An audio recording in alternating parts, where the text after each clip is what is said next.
Captain Vijayakanth శకం పొకిసింది. ఆయన రాజకీయ సినీ రంగానికి చెందినటువంటి కీలక వ్యక్తిగా ఉన్నాడు. తమిళనాట ఒక అభిమాన నేత లేడనే విషయాన్ని ప్రస్తుతం జీర్ణించుకోలేని పరిస్థితుల్లో తమిళ ప్రజలు ఉన్నారు. ప్రస్తుతం కోయంబేడు వద్ద సిచ్యువేషన్ చూడొచ్చు. ఆయన్ని ప్రస్తుతం అన్నాసాలైలో ఉన్నటువంటి ఐలాండ్స్ నుంచి కోయంబేడు డిఎండికే కార్యాలయానికి తీసుకొస్తున్నారు. డిఎండికే కార్యాలయంలోనే ఆయనకి అంత్యక్రియలు నిర్వహించేందుకు ఏర్పాట్లు చేసి ఉన్నారు. ప్రస్తుతం మనము కోయంబేడు ఫ్లైఓవర్ వద్ద ఉన్నాము. ఫ్లైఓవర్ నుంచి మీరు ఒకసారి కింద చూస్తే ఆ క్రౌడ్ ఎలా ఉందో మనం చూడొచ్చు. డిఎండికే కార్యకర్తలు కావచ్చు, అంటే ఆయన అభిమానులు పెద్ద సంఖ్యలో ఇక్కడికి చేరుకున్నారు. ఆ దృశ్యాలు మనం ఎక్స్క్లూజివ్గా చూస్తున్నాం. దాంతోపాటు కూడా ఇటువైపు చూసుకుంటే డిఎండికే కార్యాలయం ఒకసారి మనం పరిశీలిస్తే ఏదైతే విజయకాంత్ అంత్యక్రియలకు అక్కడ ప్రభుత్వ లాంఛనాలతో నిర్వహించడానికి ఏర్పాట్లు పూర్తి చేశారు. ఆ క్రతువు కూడా ప్రస్తుతం పూర్తయినటువంటి పరిస్థితి. ఆ ఒక్క ప్రక్రియ ప్రస్తుతం జరుగుతోంది అక్కడ డిఎండికే కార్యాలయంలో. అటు విజయకాంత్ని కడసారి చూసేందుకు చాలామంది అభిమానులు ఇక్కడికి చేరుకున్నారు. ప్రస్తుతం మనం ఆ విజువల్స్ ఎక్స్క్లూజివ్గా చూస్తున్నాం. అంటే నిన్న ఉదయం చనిపోయినప్పటి నుంచి కూడా విజయకాంత్ని చూడడానికి వివిధ జిల్లాల నుంచి, వివిధ రాష్ట్రాల నుంచి ప్రముఖులు వస్తున్నారు. దాంతోపాటు కూడా విజయకాంత్ని అభిమానించేటువంటి కార్యకర్తలు కావచ్చు, లేదంటే ఆయనకున్నటువంటి డిఎండికే కార్యకర్తలు పెద్ద సంఖ్యలో ఇక్కడికి చేరుకున్నారు. అంటే ఇక్కడ కొంత క్రౌడ్ ఎక్కువ అవుతున్నటువంటి సందర్భంగా ఇక్కడ నుంచి అన్నాసాలైలో ఉన్నటువంటి ఐలాండ్స్ వద్దకి తీసుకెళ్లారు. ఉదయం నుంచి కూడా ఆయన పార్థివ దేహం అక్కడే ఉంది. కొద్దిసేపటి క్రితమే ఇక్కడికి తీసుకొని వచ్చి అంత్యక్రియలు నిర్వహించడానికి ఏర్పాట్లు అయితే చేస్తూ ఉన్నారు. ప్రస్తుతం మనము ఆ క్రౌడ్ చూడవచ్చు ఎలా ఉందో. నిజంగా తమిళ నటుడిని, అదేవిధంగా తన అభిమాన రాజకీయ నేతని కోల్పోయినటువంటి తమిళనాడు ఎలా ఘోషిస్తోందో మనం చూడొచ్చు. ఆయన్ని కడసారి చూసి నివాళులు అర్పించడానికి పెద్ద సంఖ్యలో ఇక్కడికి జనం ఏ విధంగా వచ్చారో మనం ఒక్కసారి గమనించవచ్చు. అంటే విజయకాంత్ లేరు అనేటువంటి వార్త వినగానే ఒక్కసారిగా ఆయన ఉన్నటువంటి మియాట్ హాస్పిటల్ నుంచి కూడా అభిమానులు ఆయన వెంటే వస్తూ ఉన్నారు.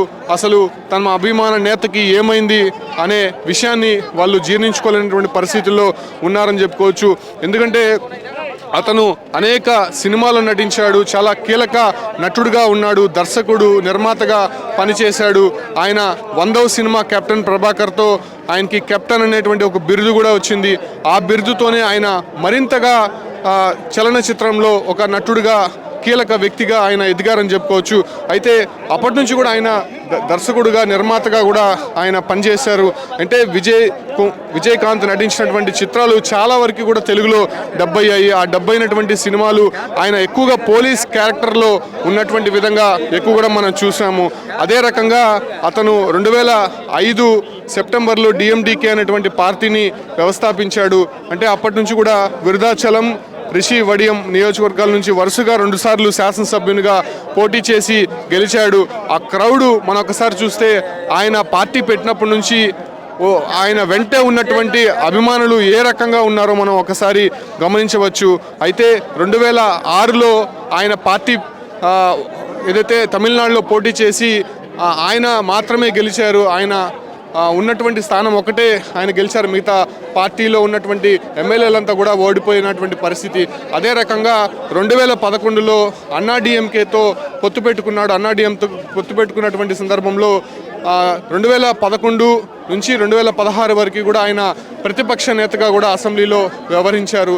దాంతోపాటు కూడా ఏదైతే 2011 నుంచి 2016 వరకు జరిగినటువంటి అసెంబ్లీ సమావేశాల్లో కూడా కొంత అన్నాడీఎంకేతో కొంత విభేదాలు ఏర్పడినట్టయితే తెలుస్తోంది. అంటే ప్రతిపక్షాలు లేవనెత్తినటువంటి ప్రశ్నలకి సంబంధించి, అంటే ఎందుకు మీరు ఒంటరిగా పోటీ చేయలేరు, ఎందుకు వాళ్ళతో పొట్టు పెట్టుకున్నారు, మీకు ఒంటరిగా వచ్చే ధైర్యం లేదా అనేటువంటి ప్రశ్నలకి ఆయన పూర్తిగా కూడా కొంత అవమానంగా భరించి నేను ఇప్పుడే ఆ ఒక అన్నాడీఎంకేతో పొత్తు ఉపసంహరించుకుంటానని చెప్పి ఆయన అసెంబ్లీ సాక్షిగా చెప్పడం జరిగింది. సో ఇలాంటి కీలక పరిణామాలంతా కూడా విజయకాంత్ లైఫ్లో జరిగిందని చెప్పుకోవచ్చు. అంటే తమిళనాడులో ఆయన ఒక రాజకీయవేత్తగా, అదేవిధంగా సినీ రంగానికి చెందినటువంటి కీలక వ్యక్తిగా పనిచేశాడు. కాబట్టి 2016 నుంచి కూడా ఆయన కొంత అనారోగ్యంతో ఇంటికే పరిమితమయ్యారని చెప్పుకోవచ్చు. ఎందుకంటే 2016లో ఆయన పోటీ చేసి పూర్తిగా కూడా ఓడిపోవడం జరిగింది. అప్పటి నుంచి కూడా ఆయన కొంత పార్టీ కార్యక్రమాలకి దూరంగా ఉంటున్నాడు. దాంతోపాటు కూడా కొన్ని అనారోగ్య సమస్యలు ఎదురవడంతో చాలా ఇబ్బందికర పరిస్థితులే ప్రస్తుతం ఆయనకి వెంటాడుతూనే వచ్చింది. కాకపోతే గత నెల విజయకాంత్ని మియాట్ హాస్పిటల్లో చేర్పించారు. ఆయన శ్వాసకోశ సంబంధిత వ్యాధి, అదేవిధంగా షుగరు, కొంత హార్ట్ ప్రాబ్లంతో ఇబ్బంది పడుతున్నారు. ఒకానొక క్షణంలో అప్పుడే విజయకాంత్ చనిపోయారనేటువంటి వార్త బయటకు వచ్చింది.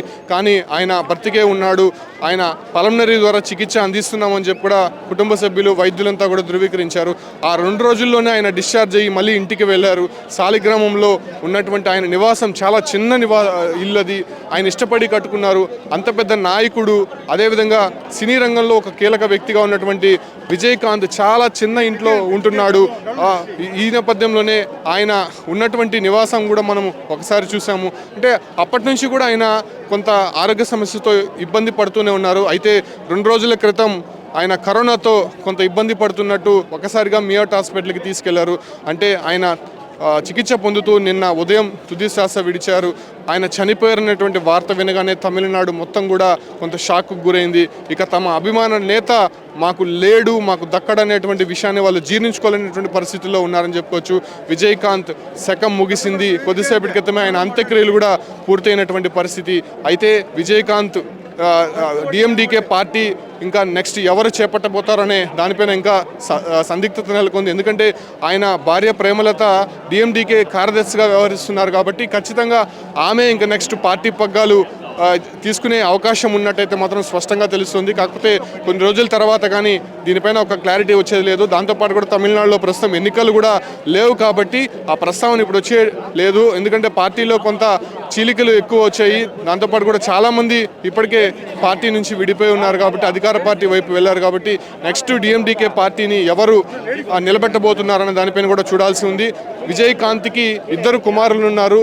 ఆల్రెడీ ఒక కుమారుడు సినీ రంగంలోనే ప్రస్తుతం ఆయన నటిస్తూ కొన్ని సినిమాల్లో కూడా ఇప్పటికే నటించినటువంటి పరిస్థితి. అంటే తండ్రి వారసత్వాన్ని అందిపుచ్చుకొని అతను సినిమాల్లో కూడా ప్రస్తుతం నటించినటువంటి పరిస్థితి కనిపిస్తుంది. సో ఈ రకంగా విజయకాంత్ శకం ముగిసింది. తమిళనాడులో ఒక కీలక వ్యక్తి కెప్టెన్గా ఉన్నటువంటి విజయకాంత్ ఇక లేరనేటువంటి వార్త తమిళనాడు ఇప్పుడు కూడా కొంత జీర్ణించుకోలేనటువంటి పరిస్థితుల్లో ఉందని మాత్రం స్పష్టంగా చెప్పొచ్చు.